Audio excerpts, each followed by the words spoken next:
Irán no solo es una nación moderna con conflictos y amenazas, es parte del plan eterno de Dios. Su historia ya estaba escrita antes de que nacieran los imperios. Desde Génesis hasta Ezequiel, la antigua Persia aparece como testigo, enemigo y también aliado del pueblo elegido. Esta no es geopolítica, es profecía. Quédate, porque descubrirás el origen, la gloria y el juicio final de una nación que marcó la historia. Comenta: Persia, si quieres que Dios te revele lo oculto. Cuando Noé descendió del arca, solo había silencio y tierra mojada. De sus 3 hijos nacerían todas las naciones, y 2 de esos linajes, Madai y Elam, serían la raíz del gran imperio persa. Madai del linaje de Jafet, Elam del linaje de Sem, uno conquistador, otro espiritual, y ambos formarían lo que hoy conocemos como Irán. El primer gran mapa de las naciones está en Génesis 10. No es geografía, es genealogía celestial. Allí aparecen Elam y Madai como patriarcas de potencias futuras. No eran simples clanes, eran códigos del destino. Persia nacería en las montañas del norte y en los valles fértiles del sur, una dualidad que definiría su poder y su lucha. Los elamitas vivían cerca del Golfo Pérsico, ricos en agua, minerales y estrategia. Los medos, al norte, eran guerreros endurecidos por el clima. 2 pueblos, 2 naturalezas, pero Dios ya los observaba, porque un día serían parte de su juicio y también de su redención. Ninguna nación nace sin que el cielo lo permita. En Génesis 14, Elam aparece por primera vez como enemigo. 4 reyes del este invaden Canaán. Uno de ellos es Kedorlaomer, rey de Elam. Saquean ciudades y secuestran a Lot, sobrino de Abraham. Pero con solo 318 siervos, Abraham los persigue y los derrota. No por fuerza, por favor divino. La victoria de Abraham no era militar, era espiritual. Un mensaje eterno. Ningún poder del este puede prevalecer contra los que tienen el favor de Dios. Elam, Persia o cualquier imperio.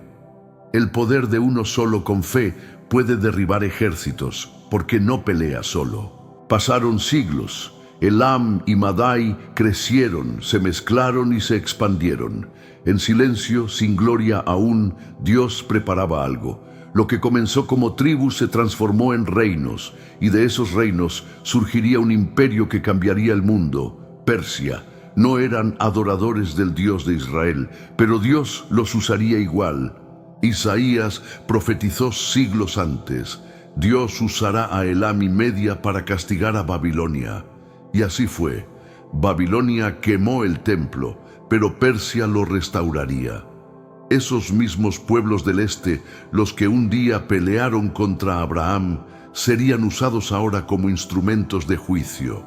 Pero la profecía más increíble no fue la destrucción, sino la restauración. Isaías dijo que un rey pagano, Ciro, sería el ungido del Señor. Aún no había nacido cuando Dios ya lo había llamado por nombre. Así dice Jehová a su ungido, a Ciro. Y todo se cumplió con exactitud. Ciro conquistó Media, unificó Persia y tomó Babilonia sin resistencia. El río Éufrates fue desviado y las puertas estaban abiertas. Esa noche, Belsasar fue asesinado y el trono cambió. Persia no solo dominó. Persia devolvió a Israel su libertad y financió el templo. Una nación pagana fue la herramienta de Dios. Daniel, un joven cautivo en Babilonia, fue el primero en ver el futuro. Mientras servía en el palacio del enemigo, Dios le mostró lo que vendría. No eran sueños comunes, eran visiones divinas sobre el curso de los reinos de la tierra. En una de ellas, una estatua gigante representaba 4 imperios. El segundo, de plata, tenía 2 brazos, Media y Persia. 2 brazos, 2 naciones. Pero una dominaría, Persia, el brazo fuerte que tomaría el control del destino. Daniel lo vio antes de que ocurriera. Babilonia caería y el trono sería entregado a un rey que Dios mismo levantaría. El mismo que Isaías había nombrado por profecía, Ciro. El cielo ya había escrito el cambio de poder. La noche de la caída de Babilonia fue sagrada. Mientras el rey Belsasar celebraba un banquete profano, una mano invisible escribió en la pared: Mene, Mene, Tekel, Parsin. Nadie entendía, hasta que Daniel fue llamado. Y cuando interpretó las palabras, las puertas de la ciudad ya estaban abiertas. Ciro ya había entrado. Persia no solo liberó al pueblo de Dios, también financió la reconstrucción del templo.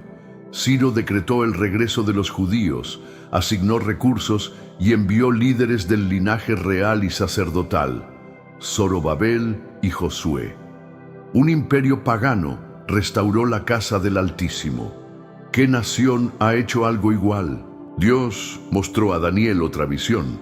Esta vez, un oso gigantesco alzado de un lado con 3 costillas entre los dientes. La voz tronó: levántate y devora mucha carne. El oso era Media y Persia, alzado de un lado porque Persia dominaría. Las costillas eran 3 reinos devorados: Lidia, Babilonia y Egipto. Esta visión se cumplió con una precisión profética estremecedora. Persia conquistó Lidia, luego Babilonia y más tarde Egipto bajo el mando de Cambises, hijo de Ciro. 3 imperios tragados por un reino. Persia se extendía desde la India hasta Etiopía. El mundo estaba bajo su sombra. En otra visión, Daniel vio un carnero con 2 cuernos, uno más alto que el otro, y el más alto creció después. Era Persia sobre Media. El carnero embestía hacia el norte, el sur y el occidente, sin que nadie lo detuviera. Un imperio imparable, con cuernos de conquista, pero sin el temor del Señor. Pero luego apareció un macho cabrío veloz como el viento. Tenía un solo cuerno entre los ojos. Atacó al carnero y lo destruyó sin resistencia. Daniel no sabía su nombre aún, pero ese cuerno representaba a Grecia. Persia, el imperio más grande, caería ante un joven guerrero aún no nacido, Alejandro Magno. En tiempos del rey Asuero, Persia vivió su mayor esplendor. Desde Susa gobernaba sobre 127 provincias. Pero en ese trono, Dios provocaría un giro inesperado, no con ejércitos, con una mujer, huérfana, judía, oculta bajo otro nombre, Esther. Cuando todo parecía perdido, Esther arriesgó su vida. Entró al trono sin ser llamada y halló gracia. Amán, el enemigo oculto del pueblo de Dios, fue expuesto. Y en la misma horca que preparó para Mardoqueo, fue colgado.